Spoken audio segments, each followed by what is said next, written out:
नमस्कार। आज हम एक बहुत ही खास स्रोत सामग्री पर बात करने वाले हैं, अभिधम्म पिटक, गहन अध्ययन और अंतर्दृष्टि के कुछ अंशों पर।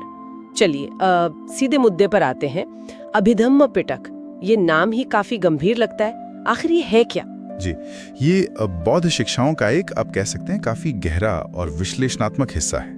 देखिए, अभि का मतलब होता है उच्च या विशेष, और धम्म तो आप जानते ही हैं, सत्य या नियम। अच्छा। तो एक तरह से ये उच्च या विशेष शिक्षाओं का पिटारा है। ये बुद्ध की जो गहरी दार्शनिक, मनोवैज्ञानिक और तत्वमीमांसा यानी वास्तविकता की प्रकृति से जुड़ी शिक्षाएं हैं, उनका एक बहुत ही व्यवस्थित विश्लेषण है। अच्छा, तो जैसे जो हम आम तौर पर बौद्ध कथाएं सुनते हैं सुत्त पिटक में, ये उससे अलग कैसे है? वो तो काफी कहानियों जैसी होती हैं, समझने में आसान लगती हैं। हाँ, आपने बिल्कुल सही पकड़ा।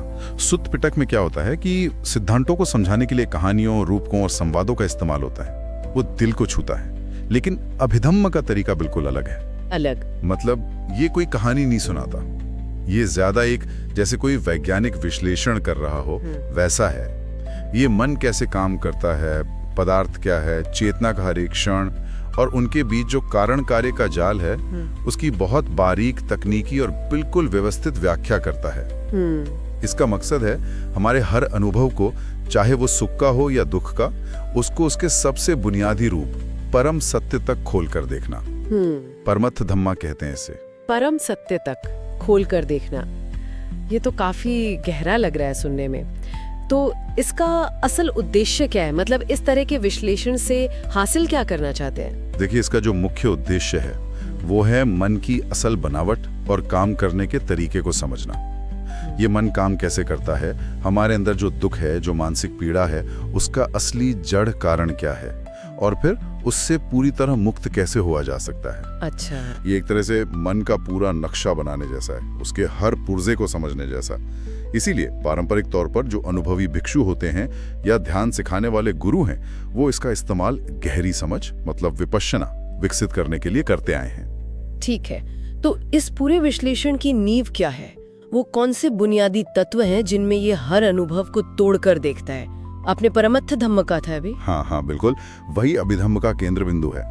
अभिधम्म मानता है कि हमारी ये जो पूरी दुनिया है, हमारा हर अनुभव, वो सिर्फ 4 परम वास्तविकताओं से बना है। ये वो मूल तत्व हैं जो किसी नाम या अवधारणा के मोहताज नहीं, अपने आप में वास्तविक हैं। 4 परम वास्तविकताएं कौन सी हैं वो? पहला है चित्त।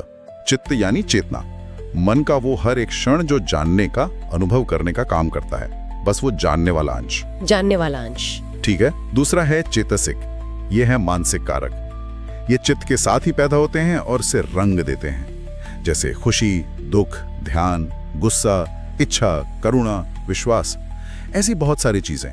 करीब 52 तरह के चेतसिक बताए गए हैं। अच्छा, 52 तरह के? ये तो बहुत विस्तार में हुआ। जी हाँ, बहुत विस्तार में। तीसरा है रूप।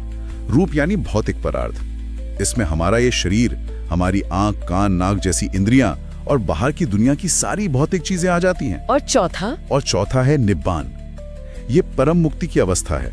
ये चित्त, चेतसिक और रूप के इस बदलते हुए खेल और दुख के चक्र से पूरी तरह परे है, एक बिना शर्त वाली शांति। चित्त, चेतसिक, रूप और निब्बान, यानी दुनिया की हर चीज, हर अनुभव, इन्हीं चारों का कोई ना कोई मेल है। स्रोत में 7 किताबों का भी जिक्र था। क्या वो इन्हीं परम वास्तविकताओं को और खोलती हैं? हाँ बिल्कुल, वो जो 7 किताबें हैं अभिधम्म पिटक में, वो इन्हीं 4 परम वास्तविकताओं का अलग अलग नजरिए से, बहुत ही गहराई से, व्यवस्थित तरीके से विश्लेषण करती हैं। जैसे कि कोई उदाहरण दे सकते हैं? हाँ, जैसे पहली किताब है धम्म संगणी। वो क्या करती है, वो मन की जितनी भी संभव अवस्थाएं हैं, चित्त, और उनके साथ उठने वाले जो मानसिक कारक हैं, चेतसिक, उनकी गिनती करती है, लिस्ट बनाती है और उनका वर्गीकरण करती है। जैसे बताया जाता है कि 89 या 121 तरह के चित्त होते हैं, 52 चेतसिक होते हैं। बाप रे, 89 तरह की चेतना? हाँ, बहुत सूक्ष्म विश्लेषण है। फिर एक और किताब है विभंग। वो बौद्ध धर्म के जो मुख्य विषय हैं, जैसे कि हमारे अनुभव के 5 हिस्से जिन्हें स्कंद कहते हैं, या हमारी इंद्रियां और उनके विषय आयतन, या फिर सचेतनता का अभ्यास सतीपट्ठान, इन सबको इसी अभिधम्म के नजरिए से, मतलब चित्त, चेतसिक, रूप के आधार पर विश्लेषण करके समझाती है। और बाकी किताबों में क्या है? कुछ और अलग? जी, उनमें भी खास बातें हैं। जैसे एक किताब है कथावस्तु, उसमें पुराने समय में जो अलग अलग बौद्ध संप्रदाय थे उनके बीच कुछ सैद्धांतिक बातों पर जो मतभेद थे, जो बहसें हुई थी, उनका जिक्र है। ये ऐतिहासिक दृष्टि से भी महत्वपूर्ण है। ये तो अक्सर अभिधम्म का ताज का गहना माना जाता है। ये सबसे जटिल और शायद सबसे गहरी किताब है। ये उन 24 तरह की शर्तों या कारणों, जिन्हें पच्चय कहते हैं, का विश्लेषण करती है, जिनके आधार पर ये सारे मानसिक और भौतिक तत्व यानी धम्म एक दूसरे पर निर्भर होकर पैदा होते और खत्म होते हैं। ये कारण कार्य संबंध का एक अविश्वसनीय रूप से डिटेल्ड मैप है। ये सब जानना, क्या ये सिर्फ अकादमिक रुचि की बात है या इसका कोई व्यावहारिक महत्व भी है? मतलब क्या ये सिर्फ बौद्ध भिक्षुओं या दार्शनिकों के काम की चीज है? नहीं, यहीं पर बात बहुत दिलचस्प हो जाती है। ये सिर्फ किताबी ज्ञान या पुरानी फिलॉसफी नहीं है। अभिधम्म असल में हमें ये दिखाता है कि हमारा मन हर पल इसी वक्त कैसे काम कर रहा है। कौन सी मानसिक आदतें, कौन से चितसिक हमें बांधते हैं, दुख देते हैं, और कौन से हमें शांति और मुक्ति की ओर ले जाते हैं। अच्छा, विपश्यना हमें क्या सिखाता है?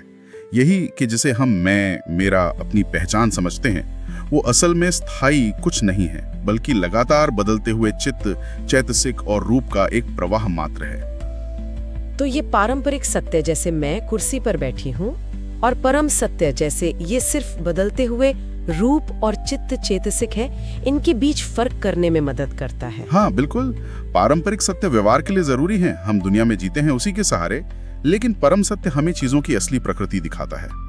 ऐसा नहीं है कि आपकी भावनाएं या ये कुर्सी यथार्थ नहीं है अनुभव के स्तर पर। हाँ, लेकिन अभिधम्म कहता है कि उनकी जो परम अंतिम प्रकृति है वो वैसी ठोस और स्थायी नहीं है जैसी हमें लगती है। वो क्षणिक प्रक्रियाओं का एक संगम है जो लगातार बदल रहा है। इसको समझने से क्या फायदा? इसको गहराई से समझने से, अनुभव करने से दुनिया को देखने का पूरा नजरिया बदल सकता है। जैसे ध्यान करते समय ये हमें अपने अंदर उठने वाले लोभ, द्वेष, मोह जैसे विकारों को या करुणा, मैत्री जैसी अच्छी भावनाओं को ठीक उसी पल पहचानने और समझने में मदद करता है, बिना उनसे उलझे। अच्छा, यहाँ तक कि आजकल मनोविज्ञान में भी लोग इसमें काफी रुचि ले रहे हैं। विचारों, भावनाओं और हमारी प्रतिक्रियाओं का जो चक्र चलता रहता है, उसको समझने में अभिधम्म की अंतर्दृष्टि बहुत काम आ सकती है। तो अगर मैं इसे संक्षिप्त में कहूँ तो ये सिर्फ एक प्राचीन धार्मिक ग्रंथ नहीं, बल्कि एक तरह से मन का विज्ञान है। वास्तविकता को ठीक वैसे ही देखने का प्रशिक्षण जैसी वो असल में है, बिना किसी लाग लपेट के। आपने बिल्कुल सही समझा, एकदम सटीक कहा। जैसा कि बौद्ध परंपरा में कहा जाता है, यथा भूत न्याण दर्शन, यानी चीजों को वैसे ही जानना और देखना जैसी वे वास्तव में हैं। ये आंख बंद करके मानने की बात नहीं करता, बल्कि सीधे अनुभव और प्रज्ञा यानी समझ पर जोर देता है। ये वाकई बहुत सोचने वाली बात है, और शायद यहीं पर हम अपने श्रोताओं के लिए एक विचार छोड़ सकते हैं। जरा सोचिए, अगर कोई व्यक्ति अपने रोजमर्रा के अनुभवों को, चाहे वो सुखद हो, दुखद हो या बिल्कुल सामान्य से हो, उन्हें लगातार इन परम वास्तविकताओं के रूप में देखने का अभ्यास करे, मतलब बदलते हुए चित्त, चेतसिक और रूप के क्षणों के तौर पर, तो क्या दुनिया और खुद अपने बारे में उसका नजरिया बदल सकता है? क्या जीवन की समस्याओं का बोझ शायद थोड़ा हल्का महसूस हो सकता है? इस पर विचार किया जा सकता है।